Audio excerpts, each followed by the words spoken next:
அனைத்து இந்திய அண்ணா திராவிட முன்னேற்றக் கழகத்தின் இரு தெய்வங்களை வணங்கி அனைத்து இந்திய அண்ணா திராவிட முன்னேற்றக் கழகத்தின் முன்னாள் முதலமைச்சர் பொதுச் செயலாளர் அண்ணன் எடப்பாடியார் ஆணைக்கிணங்க இங்கே மாண்புமிகு பேரவைத் தலைவர்கிட்ட நாங்கள் கோரிக்கை வைக்கிறதுக்கு தான் நான் எந்திரிச்சேன். லால்குடி தொகுதியில் விவசாயம் மற்றும் விவசாயம் சார்ந்த தொழில் மற்றும் சிறு குறு தொழில்களின் மையமாக உருவாக்கலாம் அப்படின்னு கேட்டிருக்கிறேன். நெல், வாழை, கரும்பு, தென்னை உள்ளிட்ட விவசாய பொருட்களை சேமித்து வைக்க சேமிப்பு கிடங்குகள் ஏற்படுத்தி கொடுக்க கேட்டிருக்கிறோம். அதே போல் லால்குடியில் ஃபுட் ப்ராசஸிங் கிளஸ்டர் உருவாக்க வேண்டும். அதே போல் லால்குடி இளைஞர்களுக்கு வேலை வாய்ப்பு கிடைக்கும் வகையில் புதிய தொழில் முதலீடுகளை ஈர்த்து லால்குடியில் தொழில்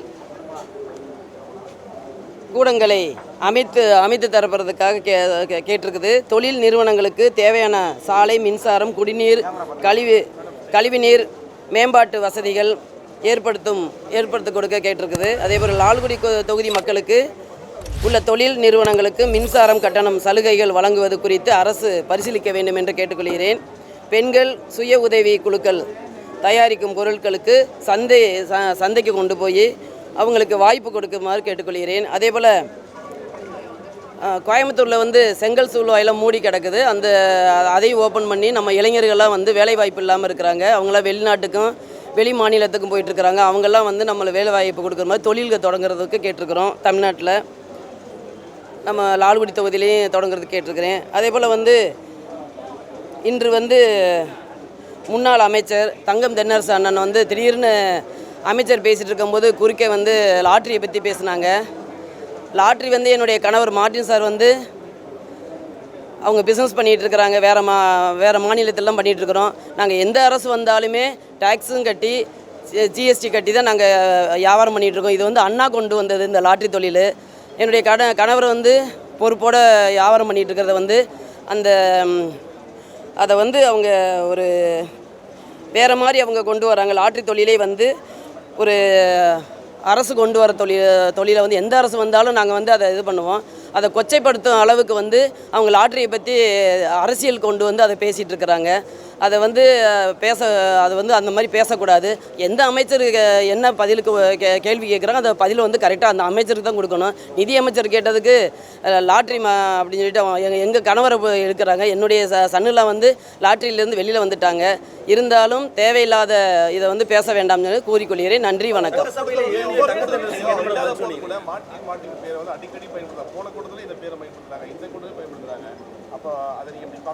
நாங்கள் சுப்ரீம் கோர்ட்டில் டெல்லியில் ஒரு 2 வாரம் 3 ஜட்ஜு இது கேஸ் போயிட்டு இருந்துச்சு. எங்கள் கேஸு லாட்ரி கேஸு. அப்போ நானும் தான் கூட போயிருந்தேன். அப்போ என்ன சொன்னாங்கன்னா அந்த ஜட்ஜு லாஸ்ட்டில் சொன்னது அந்தந்த மாநிலத்தில் முதலமைச்சர் சொன்னால் லாட்ரியை நீங்கள் சேல் பண்ணிக்கலாம்னு சொன்னாங்க. அந்தந்த டேக்ஸ் கட்டிட்டு ஜிஎஸ்டியாக இருந்தாலும் சரி நாங்கள் கட்டிட்டு இன்கம் டேக்ஸ் வரி நாங்கள் நிறைய கட்டியிருக்கிறோம். அவங்க தேவையில்லாமல் இது ஒரு கள்ளத்தனமாக விற்கிறது மாதிரியும் லைசன்ஸ் இல்லாத மாதிரியும் அவங்க பேசிகிட்டு இருக்காங்க. நாங்கள் லீகலாக நாங்கள் பண்ணுறோம், இல்லீகலாக நாங்கள் பண்ணலை லாட்ரி தொழிலை. இதை வேணுன்னே கொச்சப்படுத்துறதுக்காகவே லாட்ரின்னு சொல்லிட்டு அவங்க செய்த தவறுகளை மறைக்கிறதுக்காக இந்த மாதிரி பேசுகிறாங்க. எதுக்கு லாட்ரின்னு சொல்லி நீங்கள் பேசுகிறீங்க? அந்த மாதிரி தவறாக ஏன் கூறுறீங்கன்னு கேட்டேன் நான். அந்த அமைச்சருக்கு நிதி அமைச்சர் தான் அவங்கள பற்றி பேசுனாங்க, ஜி ஸ்கொயரை பற்றி. அவங்களுக்கு பதில் சொல்லாமல் திடீர்னு எந்திரிச்சு அவங்க லாட்ரியை பற்றி பேசுனாங்க. அதுக்கு தான். ஆமாம். நன்றி, வணக்கம்.